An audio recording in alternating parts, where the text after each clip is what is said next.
make your sweldo last? Parang medyo mahirap yan ah. Oo. Akala kasi ganun lang yun eh. Akala ko gagawin. Akala ko dumadaan lang yun eh. Hindi pala.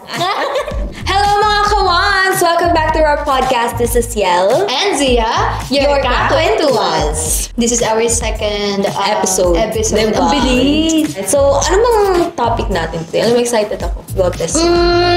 Our topic for today is Budgeting 101. How to make your sweldo last. Parang medyo mahirap yan ah. How do you make your sweldo or sahod last? Ay, pinapatagal ba yun?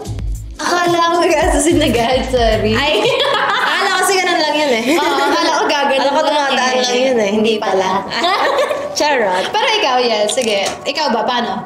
Ako kasi, before sahod pa lang, talaga may nakaset ng budget. Allotted budget for all the things na kailangan kong pagtabihan, bayaran, especially the bills, my wants. Siyempre, nag-ano tayo, nag-online shopping at some point, di ba? And also, savings then.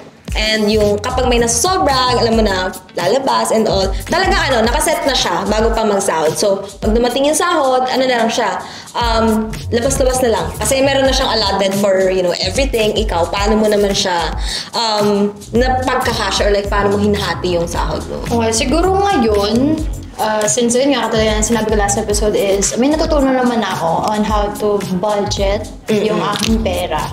Siguro, yung may percentage doon na pinanlalaan ko sa ganito, sa ganyan. Katulad ang ginawa ko sa'yo. Pero siguro, siya, para balance siya. Talagang merong mga percentage per pangangailangan. Siyempre, malaki yung percentage sa gastos natin sa bills, sa kuryente, sa bills na kuryente pa. Sa bills, sa groceries, diba, yung mga ganon. Ayun nga, actually, natutunan ko yun sa TikTok.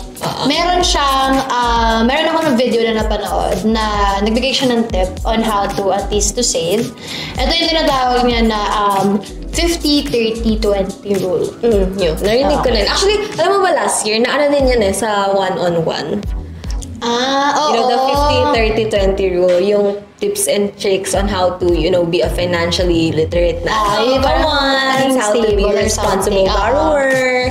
So, ayun nga, start tayo sa 50%. So, yung 50% daw is napupunta siya sa, obviously, kung ano yung pinakamay malaking nakukuhang pera, which is yung bills and yung bawang bahay, diba?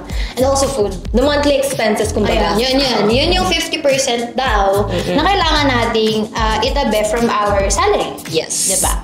Then, meron din doon yung 30% naman na wants. Ito yung parang gusto mo lang mag-shopping, diba? Kumain sa labas, or kung gusto mo, kung sobrang generous mong tao, libre ka. Diba? And, ayun, meron din yung 20%, yun yung savings. So, 20% is, maliit lang naman yun na part ng sweldo natin. Pero kasi, it's, mas maganda na yung makapag-save ka ng kahit paunti-unti. Diba? Kaysa sa wala. Oo. Sabi nga din nila, kahit hindi siya, at some point kasi diba, minsan hindi naman kaya yung 20%. Pero at least, like 10%. 10%, 5%. But malaki na siya. At least you're starting to save money or savings para sa diba? Na hindi man siya ganun kalaki, not unlike dun sa nakasasakop ng ibang yung pangailangan. At least, meron ka nang natatabi. Siyempre, para sa'yo, gaya nga nasabi mo, for emergencies, diba? Mga biglaan na hindi naman ina-expect. And also, yun din yung for your future, di ba? You never know, yung piso nga, pag napag-ipon-ipon mo yan ng everyday, di ba? Malaki ng value niyan. And another thing is, alam mo ba na it's very important that you know how to track your gastos or meron kang tracker ng mga ginagastos mo. May ganun ka ba? Kasi ako personally, isa siya sa challenge ko. Actually, ginagawa ko yun. Simula nung trabaho ako. Lahat ng ginagastos ko or lahat ng binipili ko or pinapurchase ko, yung resibo, tinatabi ko yun. Tinatabi ko yun. Like, yung wallet ko pag binuksan mo puro resibo. Para at least alam ko kung magkano yung nagastos ko sa isang buwan or sa isang linggo. Kaya, ayun, yun lang. Tip lang naman na pag meron kayong mga bibilhin, and also, always ask for a receipt. Very important yun. Sobrang importante nun. Okay. Then, ayun, ipunin nyo yun. Then, pwede nyo nang ma-track down kung magkano ba yung nagastos nyo. For example, yun, isang buwan, isang linggo, or isang araw nga lang eh. Speaking of pag-check, ito, isa din to, very important din to, watch your gastos, di ba? Oo. Always check your gastos. Yes, kahit maliit yan or malaki. Yun din yung natutunan ko. Like, kasi for example, lagi ako sa umaga. Hindi naman pwedeng hindi ako kumain. Alam mo yung nakagasto ako sa umaga? Umaga pa lang yun 50. Or Kasi hindi for siya breakfast. aabot ng 100 pesos. So for me, akala ko, maliit lang yun. Akala ko, nakakamura ako. Pero iniisip ko, paano pag inipon ko yun? Halos everyday akong bumibili. Diba? Paano Sa pag linggo, ko yun? 250 na siya. Diba? So parang, wow. Naisip ko din. Ano ba yung mo, yung ginagastos, yung morning breakfast mo? Is it like, ano lang naman coffee dyan, na expensive? Hindi na kailangan ng expensive coffee. Siguro yung ano na yun, yung coffee na yun, ano lang yun, kapag I wanna treat myself. Pero sa umaga talaga, like, sobrang importante para sa akin is kanin. Okay. Kanin talaga. So, kahit anong rice meal, basta ang budget ko sa umaga is 100 or 50 pesos. Kung ano yung magkakasya to. Breakfast pa lang siya. Breakfast pa lang yun. Lunch, dinner, Yes. di ba? Medyo... Pero paano naman yun?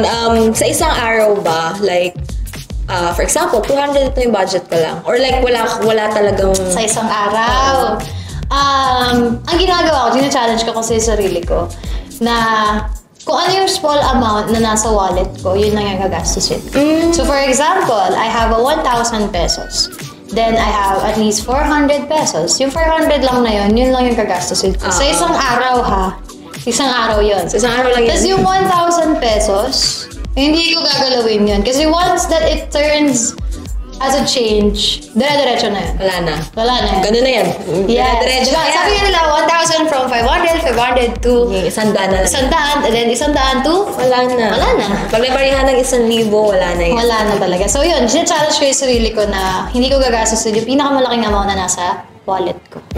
I hope this topic of ours on our second segment is makatulong din sa ating mga kawans. Well, alam siya, parang like eye-opener somehow. Kasi parang, Totoo. may mga nare-realize ako ngayon yung mga gastos. Yes, kahit ako, actually, habang nag-uusap tayo, nare-realize ko din yun. Gastos ko pa lang. Ganon.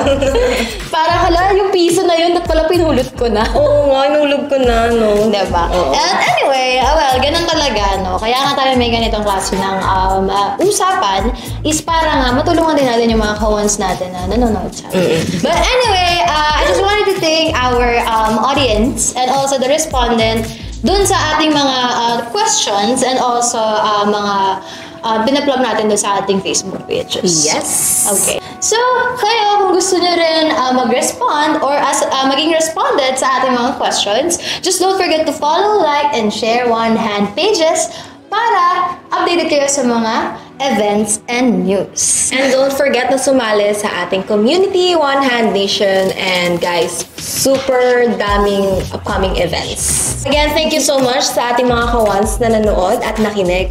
We hope, and I hope as well, na we hope. sama-sama tayong may natututunan, sama-sama tayong may, at some point, meron tayong nagiget na learnings from this discussion, di ba? It's like an open discussion lang. Yes. Na a safe space, especially when it comes to topic of financial. Yeah. Anyway, once again guys, see you next week.